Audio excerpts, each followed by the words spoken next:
It's Pride Month. Yay. Happy Pride Month, y'all. What's your favorite food? My favorite food. All right, so all favorite questions are difficult because I always have at least a top five. I can't answer a single favorite. So my favorite foods are seafood, breakfast, Chinese. I'll do a top three for that. Yeah, seafood, breakfast, and Chinese. That'll cover it. Um, where's your favorite place to go? Like for anything, Yeah. my favorite, the Caribbean. Have you been to the Caribbean? I have been to the Caribbean Hmm. for vacation. My favorite place to go was on vacation. That covers everything.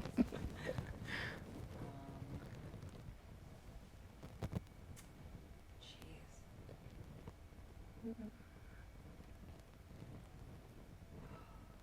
Awkward. My first Pride that I went to actually was back home in Virginia. We had free Prides, if you can believe it, because here they're expensive. Uh, you could just literally go and walk around, and it was super fun. But also, the Prides here are a little bit bigger, and they have fancier people because it's LA. So I remember I think the last Pride I went to, Brandy was there, and I love Brandy. She was one of my favorite singers after I saw her at Pride. I liked her before that too, but she's actually a really good performer in person. Monica was at the Long Beach Pride, and yeah, she wasn't as good. So that whole rivalry that they had, I think Brandy won. I definitely think Brandy won. Brandy won the Pride contest. Brandy definitely won the whole competition because Monica didn't really sing in it. Aw, She was like, well, dang. yeah, wah wah. And let's see, about equality. One of the things I love about living in LA is that it is very open to the LGBTQ community, and there's a lot of support and a lot of kind of community like togetherness. I feel like there's a lot of things that are catered towards inclusivity here in LA. Um, like there's gyms that are based on literally being inclusive towards all LGBTQ, towards people of different ability levels, towards people of like all body types and sizes. What would you want to say to your future fans? Oh, to my future fans, I would want to say to be the author of your own story. Don't let anybody write pages of your book. Don't let anybody tell you how to be or how to act unless it's uplifting you. Don't let anyone talk negatively. Don't down talk to yourself. That includes you. Don't say defeating things like, "Oh, I'm not good enough. I can't do this." The best thing you can possibly do for yourself is have a growth mindset, which just means you know that you can learn and you can get good at anything you put your mind to. That would be that would be my biggest advice to anyone and everyone. And love yourself. Like treat yourself like you love yourself and you want to be around for a long time. That was so sweet. Oh, thank you. Once you love yourself, everybody else will love you too. It's hard for other people to love you if you don't love yourself. You're setting the standard. You set the standard to begin with. True that.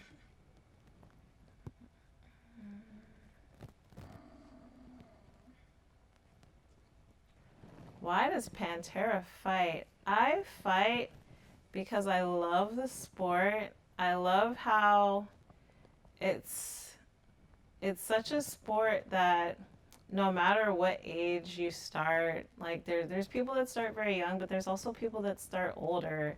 And I feel like it's a sport you can get into at any time really. And just if you love it and it feels good, you can really thrive in it, and it has a great community, um, good sportsmanship, good camaraderie, and it's fun. It's a great, honestly, for me, when I started, at first it was more of an exercise, like a cool way to exercise and not feel like I was exercising.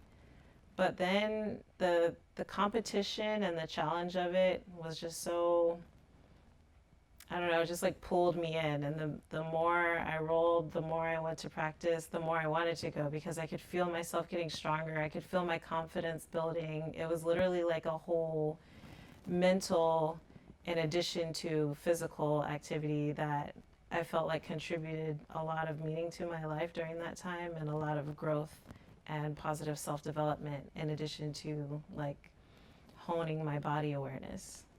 So that's why I fight. Haters, who hates jujitsu? Is that a thing? Oh, what do I have to say to haters in general? I feel like haters in general, I feel like that goes back to just loving yourself. Like, if you love yourself, what reason do you have to hate on other people? I feel like people that don't love themselves, they kind of want to take others down with them. So that's what I feel about the haters. I'm like, oh no, go for it. To kids who are watching, be yourself. Don't do things just because other people are doing them and you think it looks cool. You will regret that shit later. Um, like literally, if it seems weird, if it seems like you probably don't want to do it, just listen to yourself. Trust your instincts. They're there to help you out. That was my biggest, honestly. When I was a kid and I was growing up, I saw other kids doing things and they were like, "Oh yeah, do this. It's fun." And I was like, "That seems a little weird to me." Like, just that little voice is there to help you. Listen to that. Don't do it just cuz they're doing it. Like, take the time to listen to yourself. Listen to your parents. Hopefully they're giving you good advice too. Um, Fingers crossed on that one. Shout outs to my mom. She did let me take Taekwondo when I was like in middle school. That was fun. Uh, Shout outs to my family in Virginia and North Carolina. They're cool. I see them like once every 5 years. Can't say that much to them, honestly. Uh, let's see, who else? Oh, shout outs to my instructor back home in Virginia, my gym. Can I say the name of my gym? My gym, New World Academy. I trained under Gustavo Machado and Mike Bejac as my main instructors for most of my up and coming years. Shout outs to my school, Christopher Newport University, for offering a Brazilian Jiu Jitsu fitness class and a Muay Thai kickboxing fitness class because I don't feel like that's normal at all. So, and when my instructor graduated, that class ended. So, shout outs to the school for being open minded to having that while we had someone willing to teach it, because I wouldn't be here if they didn't do that. Was a liberal arts college. They were pretty open minded. It was great.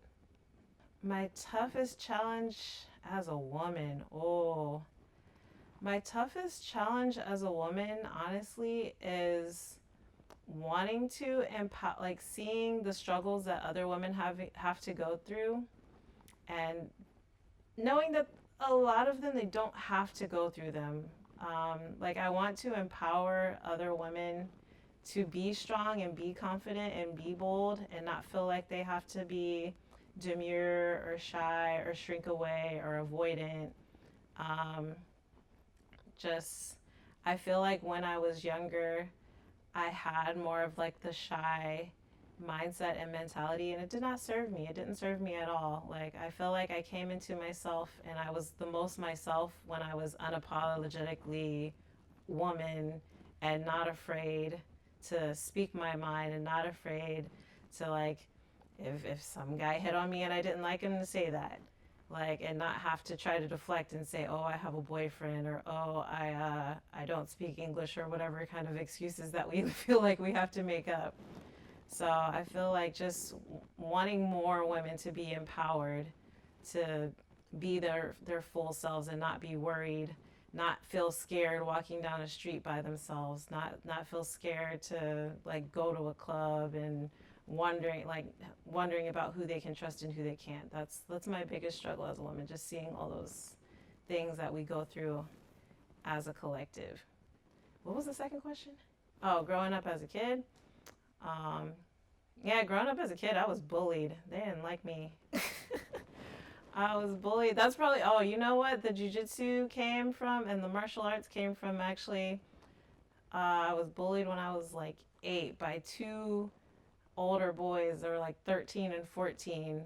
And they tried to do everything they possibly could to make me cry every freaking day. It was terrible. And eventually I just got to the point where I was tired of being a victim. And it sucked so bad. I wanted to do something about it. So that kind of like turned some switch in my brain that was like, no, you fight back now. And so then I did. Then I did. And it was great ever since.